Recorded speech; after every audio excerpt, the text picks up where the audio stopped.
Salut tout le monde, j'espère que vous allez bien. Aujourd'hui on va se retrouver pour la vidéo review de Payback 2017. Je vais essayer d'être le plus rapide possible puisqu'il y a quand même pas mal de matchs à analyser. Donc je vais déjà commencer par les caractéristiques du pay-per-view. Donc c'était forcément le 30 avril 2017, donc c'était à San Jose en Californie. C'était au SAP Center donc qui était sold out. Et le thème musical de ce pay-per-view donc c'était Born for Greatness du groupe Papa Roach.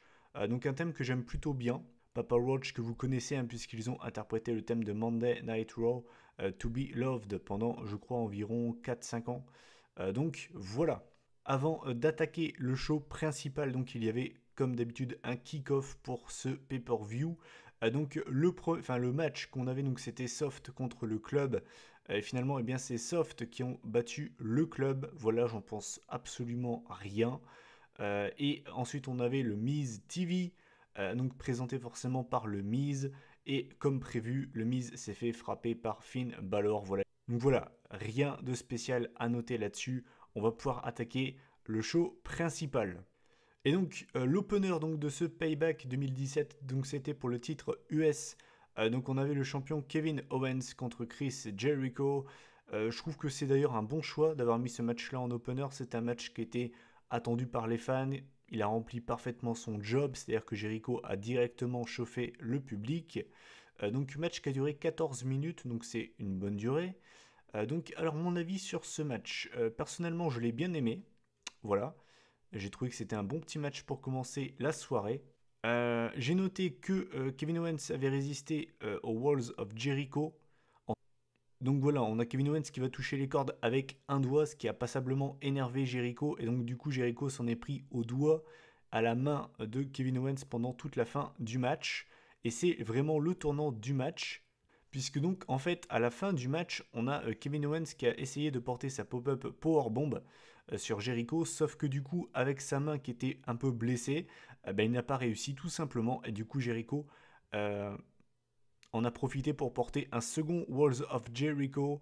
Et ce coup-ci, Kevin Owens n'a pas pu résister et donc a dû abandonner. Et donc voilà, nouveau champion des États-Unis, Chris Jericho, qui redevient champion des États-Unis. Résultat très surprenant, je pense qu'il y avait très très peu de personnes qui avaient pronostiqué une victoire de Y2J. Donc premier match de la soirée et première surprise du pay-per-view. C'est un résultat très surprenant. Je suis pas forcément pour. On sait que Jericho va s'absenter pendant le mois de mai, puisqu'il va partir en tournée avec son groupe de musique. Et puis voilà, Kevin Owens était champion depuis seulement WrestleMania. Justement, avec ce fameux The New Face of America, je pensais vraiment qu'il allait garder le titre. Je pensais qu'il allait garder le titre pendant un bon moment. Et encore une fois, voilà un règne de champion US qui est pas terrible. Et c'est vrai que le dernier vraiment bon règne qu'on a eu avec ce titre, c'est John Cena en 2015. Donc je suis pas spécialement un fan de ce changement de titre, mais en tout cas, le moins que l'on puisse dire, c'est que c'est très surprenant. Donc voilà, Jericho bat Kevin Owens. C'est un bon petit match pour commencer la soirée. J'ai bien aimé le fait que Jericho s'en prenne à la main de Kevin Owens et du coup, ça lui coûte le match. J'ai bien aimé ça. Voilà, c'est un bon petit match. J'ai quand même préféré leur match de WrestleMania. Au niveau de la note, j'ai mis 7,5 sur 10. Mais voilà, j'ai trouvé que c'était un bon opener, un bon petit match pour commencer la soirée. Ensuite, le deuxième match de la soirée, donc c'était pour le Cruiserweight Championship. On avait Neville contre Austin Aries.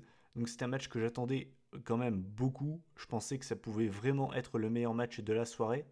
Un match qui a duré 11 minutes. Donc je suis pas spécialement fan de cette durée. Alors c'est pas mauvais comme temps, 11 minutes. Mais c'est vrai que honnêtement les deux, je pense, mériteraient un bon 20 minutes. Le match en lui-même, donc qu'est-ce que j'en ai pensé? Personnellement, j'ai vraiment bien aimé. J'adore Neville, j'adore Austin Aries. Je trouve qu'ils ont vraiment une bonne alchimie. Et le match était vraiment très très plaisant, vraiment. Les prix se sont bien enchaînés et voilà, le match était bon, tout comme celui qu'ils ont fait dans le pré-show de WrestleMania. Et je vais directement revenir à la fin du match parce que vraiment j'ai presque rien à dire dessus. En fait, à la fin du match, comment ça s'est passé? En fait, on a Austin Aries qui a enchaîné un Sunset Flip Powerbomb et ensuite il a enchaîné avec sa prise de soumission, le Last Chancery. Je pensais vraiment qu'Austin Aries allait devenir champion à ce moment-là. Et là, on a Neville en fait qui s'est servi de l'arbitre, il l'a chopé par le col et en fait l'a balancé. Et donc forcément, vous connaissez la chanson, l'arbitre a arrêté le match. Victoire donc d'Austin Aries par disqualification, mais vous le savez, on ne peut pas devenir champion de cette manière. Donc voilà, victoire d'Austin Aries, mais Neville conserve le titre Cruiserweight. Je suis pas spécialement fan de la fin et je suis pas spécialement fan de la durée du match parce que concrètement, c'est dommage en fait. Le match était vraiment bon, j'étais à fond dedans.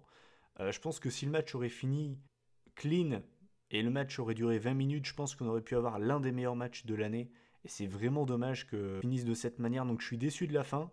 Le résultat, je suis pas non plus hyper déçu parce que si Neville conserve, c'est pas un truc qui me dérange quoi. J'aime bien Neville.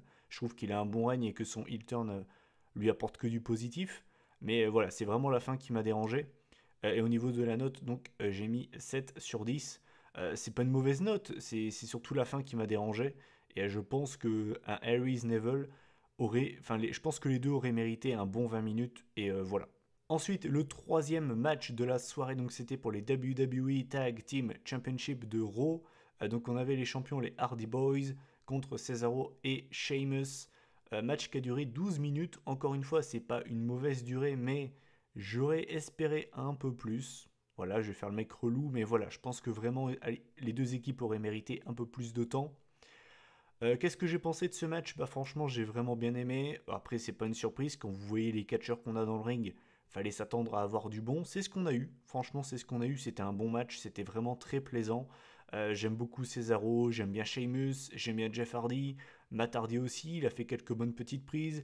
Il nous a lâché des petits deletes. On a eu un petit chant obsolète de la part du public. Il y avait l'ambiance.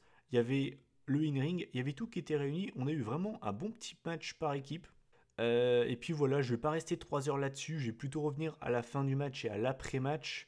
Donc en fait, à la fin du match, on a Sheamus qui allait porter un power slam sur Matt. En fait, on a Jeff qui fait le blind tag, donc Sheamus ne le voit pas. Donc on a Sheamus qui porte le power slam sur Matt, tente le tomber, sauf que bah, l'arbitre ne fait pas le tomber puisque c'est pas Matt l'homme légal. Et donc en fait, pendant que Sheamus fait le tomber, on a Jeff qui fait sa Swanton Bomb sur Sheamus, donc du coup Sheamus ne la voit pas arriver. Et donc voilà, Jeff peut faire le tomber victorieux, et donc les Hardy Boys conservent les Raw Tag Team Championship. C'était vraiment un bon match, honnêtement, c'était vraiment un bon match. J'aurais peut-être espéré un peu plus de temps, genre un bon 15 minutes, je pense que ça n'aurait pas été volé. J'ai bien aimé la fin, j'ai bien aimé la construction du match, j'ai tout aimé dans ce match. Honnêtement, c'était vraiment un match tag team vraiment solide. Pour moi, ça a limite été le meilleur match de la soirée. Donc j'ai mis 8 sur 10, franchement. Peut-être que certains vont trouver ça peut-être un peu surnoté, mais ouais, j'ai vraiment bien aimé ce match, c'était vraiment cool. Et donc, à la fin du match, ça a été un petit peu, peut-être pas une surprise, mais bon, bref.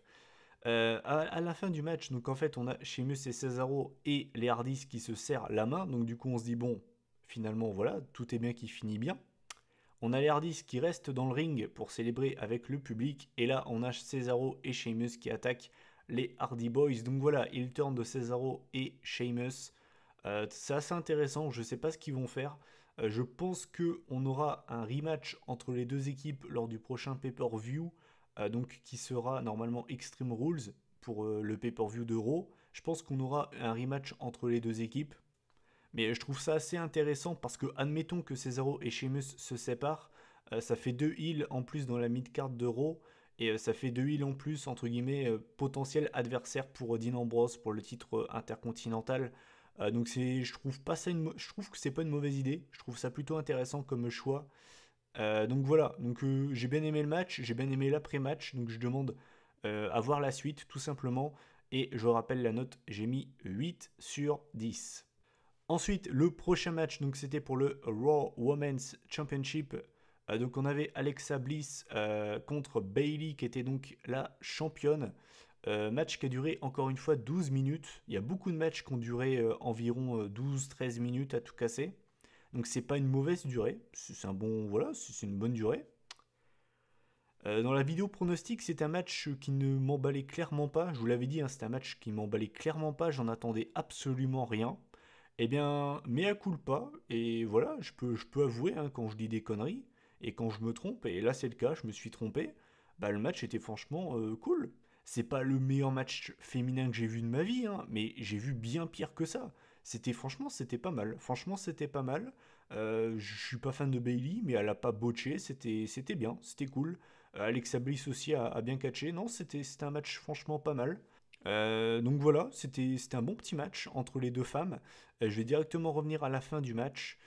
Donc en fait, à la fin du match, comment ça s'est déroulé? En fait, on a Bailey qui a tenté un roll-up sur Alexa Bliss. Et en fait, Bliss, en se dégageant, a envoyé la tête de Bailey directement dans les poteaux en LED. Et derrière, en fait, on a Bliss qui a enchaîné avec un gros DDT sur Bailey pour gagner le match. Donc Alexa Bliss devient Raw Women's Champion. Grosse surprise. Très clairement, grosse surprise. Je m'y attendais clairement pas. Pour moi, pareil, c'était un match assez prévisible au vu des dernières news qu'on avait eues. Mais voilà, grosse surprise, Alexa Bliss qui devient championne des Women's du côté de Raw. Bah écoutez, why not, hein, de toute façon, vous le savez, je suis pas fan de Bailey. Quitte à choisir, moi ça me dérange pas. Donc voilà, à noter que donc Alexa Bliss devient la toute première championne de Raw et SmackDown. Pareil, ça je suis très surpris. Je pensais vraiment qu'ils allaient donner ce prestige entre guillemets à Charlotte. Donc c'est cool que ce soit donné, on va dire, à quelqu'un d'autre pour changer. Donc résultat qui me plaît. Et match qui était franchement pas mal. Franchement, c'était pas mal. Début de match qui a eu un petit peu de mal à se lancer, je trouve. Et bah, la deuxième partie du match était franchement pas mal du tout. Donc au niveau de la note, j'ai mis 7,5 sur 10. J'ai tendance à surnoter un peu les matchs féminins, vous le savez. Mais voilà, 7,5 sur 10, c'était un bon petit match féminin. Ensuite, on avait le fameux House of Horrors match entre Bray Wyatt et Randy Orton. Match qui s'est déroulé en deux parties, mais je vais parler du match, on va dire, tout d'un coup maintenant. Ça me paraît, enfin, c'est mieux de faire comme ça. Le match a commencé dans la fameuse maison de l'horreur, hein, soi-disant. Donc c'était assez what the fuck. Vraiment, j'ai trouvé ça très très what the fuck. On a quand même Wyatt qui a balancé un frigo sur Orton. Voilà, c'est un délire, hein, c'est un concept. Et au bout d'un moment, on a Wyatt en fait qui s'est échappé dans une limousine. Et donc bah voilà, Wyatt qui était en route vers l'arena. Je pense à ce moment-là, franchement, que le conducteur en fait de la limousine c'était Orton. Ensuite donc on a eu le match Rollins-Joe. Et donc ensuite on est revenu au direct. Et donc là on voit Wyatt qui arrive donc à l'arena. Il rentre dans le ring. Et donc on a Orton qui le surprend. Voilà, donc Orton l'attaque. Donc c'était un no holds barred match. Donc Orton avait pris très clairement l'avantage. Orton allait très clairement remporter le match. Et donc en fait on a les Bollywood Boys, enfin je crois que maintenant ils s'appellent les Singh Brothers, qui en fait interviennent contre Orton, sauf qu'Orton arrive quand même à s'en débarrasser. Et derrière on a Jinder Mahal qui arrive et qui frappe Orton avec la ceinture WWE qui lui avait volé à SmackDown. Et derrière Bray enchaîne avec la Sister Abigail pour remporter le match. Donc victoire de Bray Wyatt contre Randy Orton. Alors, quelques précisions. Déjà, avant de donner mon avis sur le match, exceptionnellement, je n'ai pas noté ce match. D'habitude, je note tous les matchs, sauf les caches de Money in the Bank. Je note tous les matchs. Là, exceptionnellement, je ne vais pas le faire. Concrètement, pour moi, c'était pas un match de catch, c'était plus un mix de catch et de série télé, entre guillemets. C'était plus un segment plutôt qu'autre chose. Et je vais pas noter ce match. Parce que concrètement, ce serait limite un casse-tête à noter ça. C'était plus what the fuck plutôt qu'autre chose. Alors mon avis sur ce match, ce fameux match, ça ne m'a pas emballé. J'ai pas trouvé ça très divertissant. J'ai pas trouvé la maison si terrifiante que ça, hein, sincèrement. Je suis pas un gros fan de films d'horreur. J'ai tendance à avoir assez peur parce que j'ai tendance à croire justement aux esprits et tout le machin. Donc je pensais peut-être qu'ils allaient peut-être faire un truc plus creepy que ça, parce que très clairement, la maison de l'horreur, ben, honnêtement, même la maison de Secret Story fait plus peur que ça, quoi. Je veux dire, la seule chose qui a fait peur, c'est Wyatt qui balance un frigo sur Orton. Wow! Ah, ça fait peur, hein, putain! Donc, ouais, non, j'ai pas aimé le match en lui-même. Pareil, le No Holds Barred, voilà, ça a duré quoi, 5 minutes à tout casser. Donc, j'ai pas aimé le match. Et j'ai pas non plus aimé la façon dont Wyatt a gagné parce que Oui, Wyatt gagne, mais en quoi ça le crédibilise en fait? Le mec a quand même gagné grâce à 3 interventions. Voilà, ça ne lui apporte absolument aucune, mais aucune crédibilité. The New Face of Fear, pareil. Alors j'en ai ras-le-bol comment dire, des surnoms de superstars qui ne veulent absolument rien dire.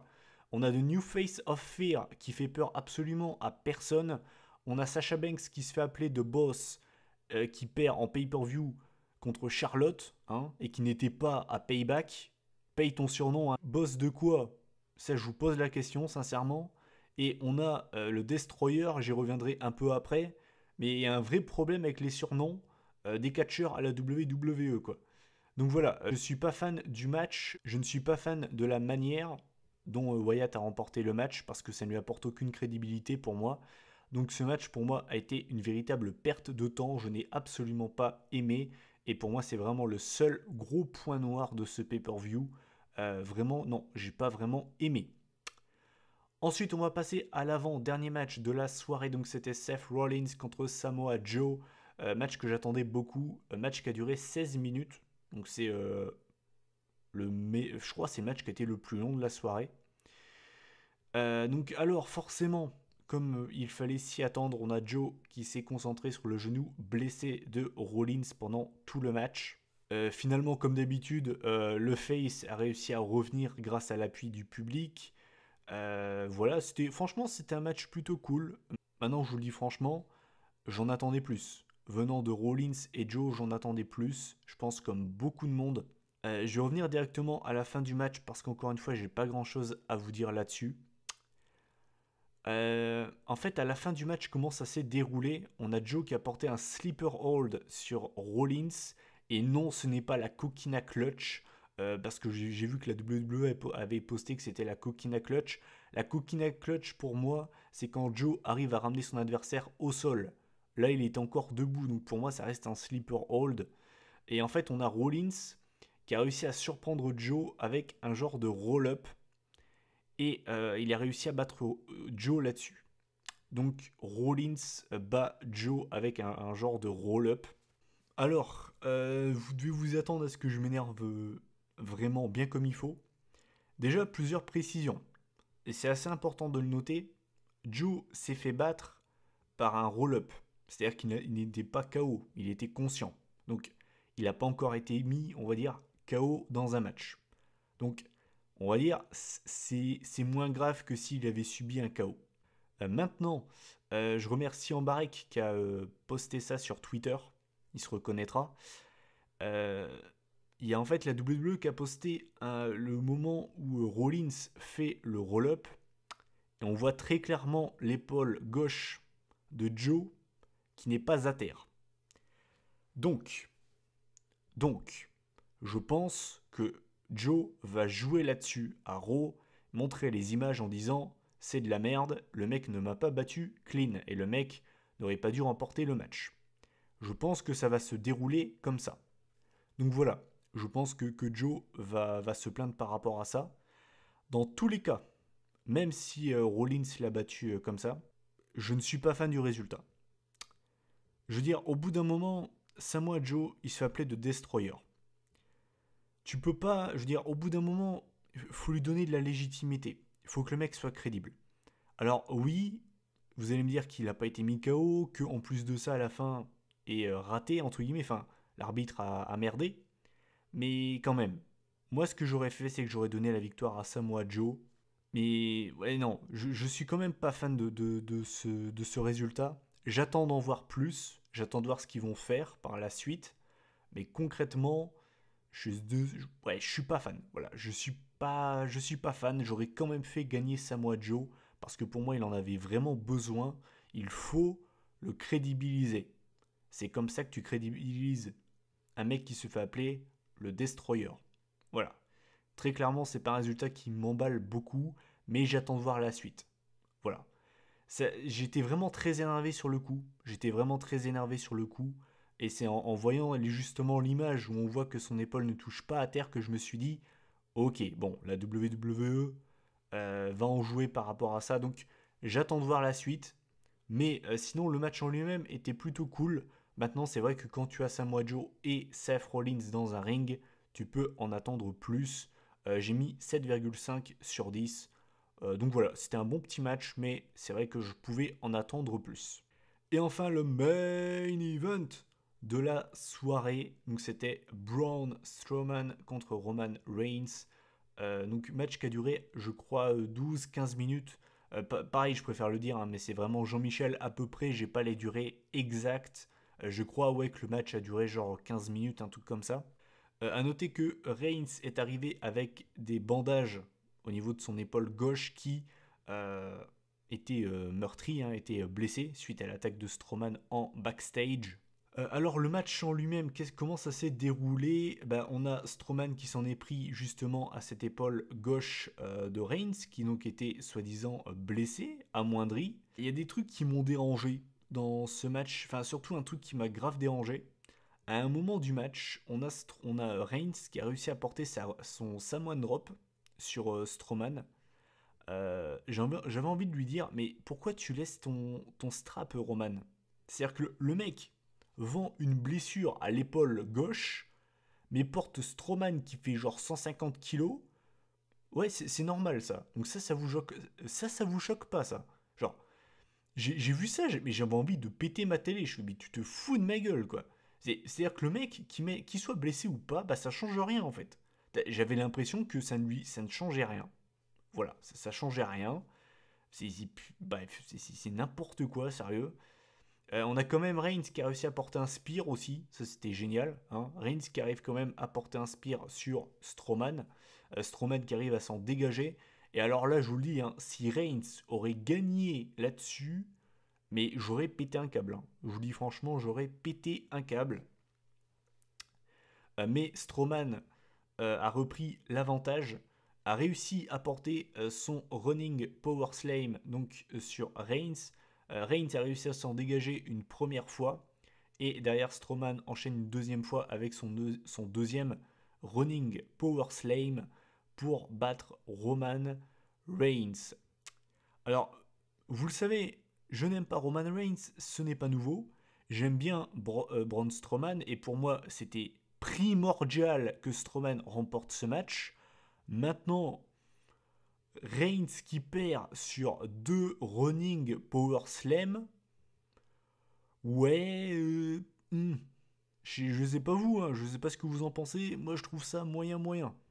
Euh, le mec indestructible Roman Reigns qui perd sur un running power slam, je trouve ça, ouais, je trouve ça moyen moyen. Disons que j'ai du mal à y croire. Quand tu sais ce que le mec sait encaisser, ce que le mec a encaissé dans le passé, j'y crois moyen moyen. Et oui, on pourrait dire oui, mais Mathieu, son épaule est blessée. Le power slam justement appuie sur cette partie-là du corps. Mais j'ai envie de vous dire, le mec s'en est servi dans le match, il a réussi à porter une Samoan Drop normal. Donc il y a un problème de cohésion quelque part dans le match. Il y a un truc qui est pas normal, tu vois. C'est ouais, c'est encore une fois la logique WWE. En fait, Reigns, même quand il est affaibli à moitié en fait. Mais bon voilà, Strowman s'est imposé. Match que j'ai trouvé quand même pas ouf. C'était pas incroyable, c'était pas non plus catastrophique, hein, mais c'était quand même pas incroyable pour un main event de pay-per-view. Au niveau de la note, j'ai mis 6 sur 10, donc ça reste pas mauvais, mais j'ai très clairement préféré leur match de Fastlane. Après, il y avait aussi le fait que Reigns était blessé, que justement ils ont joué là-dessus. Donc voilà, j'ai mis 6 sur 10. Et après le match, on a Strowman qui a continué la démolition Reigns en l'attaquant notamment avec les escaliers. Et on voyait notamment Reigns qui saignait de la bouche suite à l'attaque de Strowman. Et très clairement, pour moi, le sang, dans ce genre de cas, ça rajoute de la crédibilité et ça légitime les attaques. C'est pour ça que je suis pas le mec qui veut du sang à tous les matchs de catch, mais le sortir de temps en temps pour légitimiser une attaque, pour légitimiser quelqu'un, pour le montrer qu'il est fort et dominant, oui, je suis totalement pour. Et voilà, j'espère que la WWE devrait sortir ce genre de technique plus souvent. Voilà, ça n'engage que moi, mais je trouve ça bien. Voilà. Donc j'ai mis 6 sur 10 et vive Braun Strowman. Voilà, et bien écoutez, en faisant la moyenne du show, en additionnant toutes les notes de ce pay-per-view, on arrive à une moyenne de 7,2 sur 10. Donc ça en fait une bonne note. Mon avis sur ce pay-per-view, eh ben, honnêtement, c'était pas mal. Franchement, ce show était franchement pas mal. Pour moi, il n'y a eu aucun très bon match. Mais il n'y a eu vraiment pour moi aucun non plus mauvais match. Vu que le House of Horrors match, je ne le compte pas dedans. Pour moi, c'était plus un segment plutôt qu'autre chose. C'était plus je sais pas, un mini-clip plutôt qu'autre chose. Je considère pas ça comme du catch. Le seul match que j'ai vraiment trouvé en dessous des autres, c'était le Strowman Reigns. Mais à part ça, non, j'ai trouvé que ce show était vachement solide. Je dirais que le meilleur match de la soirée, c'était donc les Hardy Boys contre Sheamus et Cesaro. Voilà, pour moi, il n'y a vraiment pas eu genre un match qui était exceptionnel. C'est peut-être le seul reproche que je pourrais donner à ce pay-per-view. C'est que pour moi, il n'y a vraiment pas eu un match qui est sorti du lot. Mais franchement, non, c'est un pay-per-view qui a été solide presque du début à la fin. Et non, c'est un bon pay-per-view. C'est pas le meilleur show qu'on a eu cette année pour moi, mais c'est clairement pas le pire. Et je dirais même que c'est peut-être le meilleur pay-per-view d'Euro depuis la draft l'année dernière, parce que très clairement, pour moi, ce show a été supérieur à Clash of Champions, à Hell in a Cell et à Fastlane. Donc voilà, non, c'est un show plutôt solide et Backlash a intérêt à être au rendez-vous. Et voilà, comme je vous l'avais dit, comme le 2013, 2014, 2015, 2016, eh ben, c'est un pay-per-view solide et voilà, Payback 2017 est au niveau de ses prédécesseurs. Voilà, bah écoutez, cette vidéo review est terminée, donc j'attends de connaître votre avis sur ce pay-per-view, ce que vous en avez pensé. Quel est le match que vous avez le plus aimé, celui que vous avez le moins aimé? Qu'est-ce que vous pensez de cette défaite de Samoa Joe assez controversée? J'aimerais également connaître bien évidemment votre avis sur le fameux House of Horrors match, qui à mon avis risque d'être assez débattu. Je pense qu'il y a vraiment des gens qui ont bien aimé, comme des gens comme moi qui ont vraiment pas aimé. Voilà. N'hésitez pas donc à commenter, à liker et à partager cette vidéo si le cœur vous en dit. On se retrouve en fin de semaine pour une prochaine vidéo. D'ici là, prenez soin de vous. Salut tout le monde.